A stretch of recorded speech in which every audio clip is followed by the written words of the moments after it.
Hey guys, so in this video, we're gonna walk through one of the most important things to understand with email marketing, and I would say in marketing in general, and that's understanding the customer journey. So we're gonna walk through the 8 steps of the customer journey today and why it's so important to understand, right? When we're marketing, we wanna make sure that we're meeting people wherever they're at in their customer journey. Meaning, if someone just added to cart, we don't want to thank them for their purchase, right? If someone just initiated checkout, they know what they want, so we don't need to necessarily show them other products. We need to let them know why they should buy that one, right? So understanding that customer journey and meeting people where they're at on their customer journey is super, super important. So I'm going to share my screen really quick. I'm going to dive right in.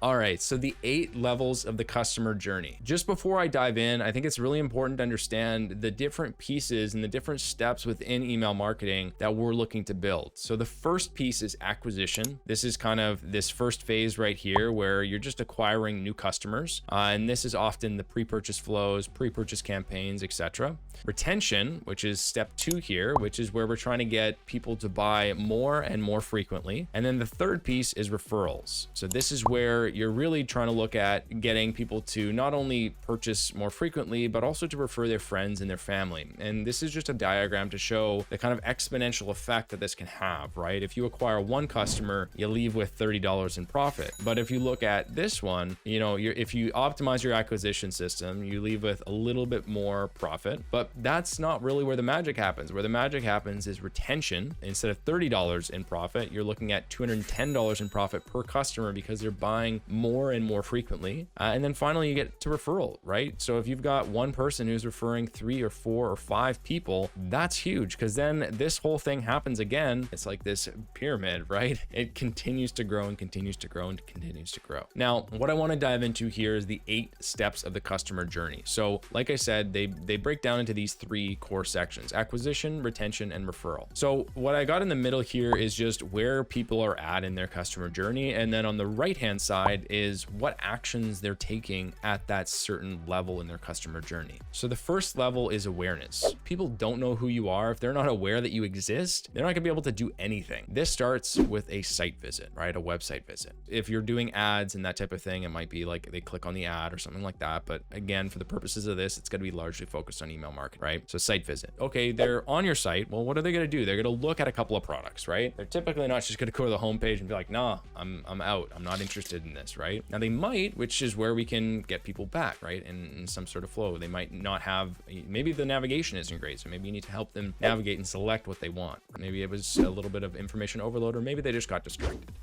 Next piece is that consider phase, right? Where, they're considering what product they want. They might check out a couple of products. And then the next piece is preference. Once they've checked out those products, and I should say like viewed those products, right? Because I don't want to confuse that with initiate checkout, but like once they've viewed those products, they've figured out, yeah, you know what? I want this. So they add it to their cart, and some people leave there. Some people don't get to the checkout phase, which is step 4. And that's where they really showcase intent. Step 4, they've added to cart, they've initiated checkout, and they've maybe even typed in all their credit card info, and maybe their billing info, but maybe something happened at that phase. They either got distracted, or they were like, logic came into play. They're like, do I really need this thing right now? Or whatever it might be. They've got to that stage. They've expressed a high degree of intent. And again, the reasons that people bounce here are way different than someone who bounces and they just hit the site, right? If someone's got to their checkout, they're pretty certain about what they want. They might just need to understand a little bit more, maybe the benefits, or maybe they just need a reminder, or maybe, they decide they hit that checkout and they're like, ooh, man, like shipping's expensive. So maybe that's a good time to hit them with a free shipping offer. Again, that's not going to be the case for all clients, but it's really important, and all brands, I should say, it's really important to kind of look at where people are at in that acquisition journey and then speak to them accordingly. The next piece is retention. So this is where the first thing is conversion. This is right when they make the purchase. A lot of people think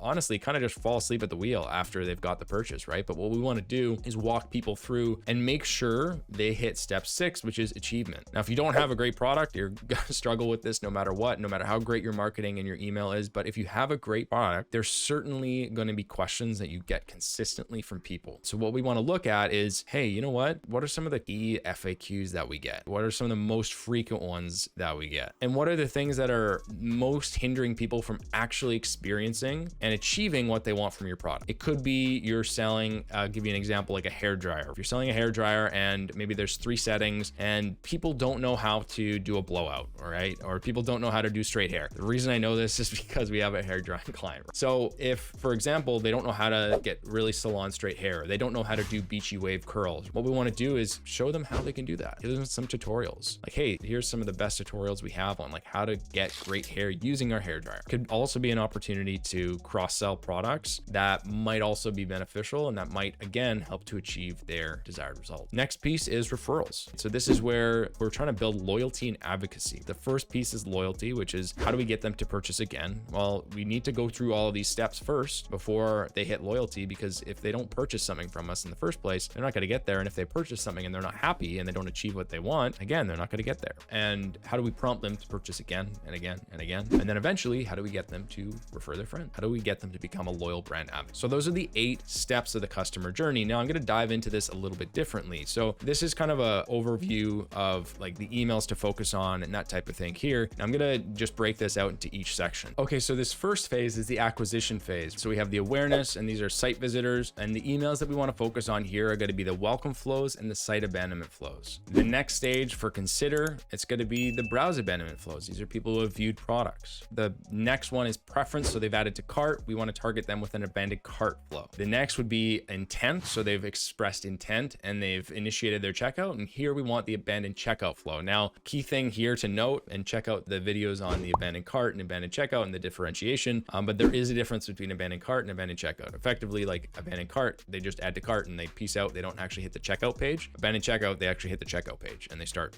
entering their info. The next piece is the retention side of things. And this is conversion. So people have purchased, and what we want to focus on here is the post-purchase flows and the initial campaigns that people are receiving after they've subscribed. The second piece is achievement, which is effectively like product use, how to get more out of the product. Again, this is post-purchase flows and then some nurturing campaigns as well. The third piece here, this is referrals, right? So this is how we get people to really become loyal brand advocates. What we're trying to do here is build loyalty and advocacy. And the first thing is, how do we get people to buy again? This is going to be through engagement flows, contests, social share emails, discounts, VIP offers, referral requests, post-purchase flows, loyalty flows. It could be cross-sells, it could be upsells, it could be product spotlight, right? There's so many different options here. And then referral, again, similar types of flows that we're going to be focusing on there. So in terms of the overall customer journey, this is just another way to look at it. Effectively, like you have each of the steps in the customer journey here. So this is just a different way to look at it. Klaviyo actually did a really good job of presenting this. And effectively, what you can look at is, what are you trying to achieve after people are at a certain stage? Okay, so what are some key things to focus on and key things to consider when we're building out flows, when we're building out campaigns? Well, the first thing is, where are people at in their journey and how can we meet them where they're at in their customer journey?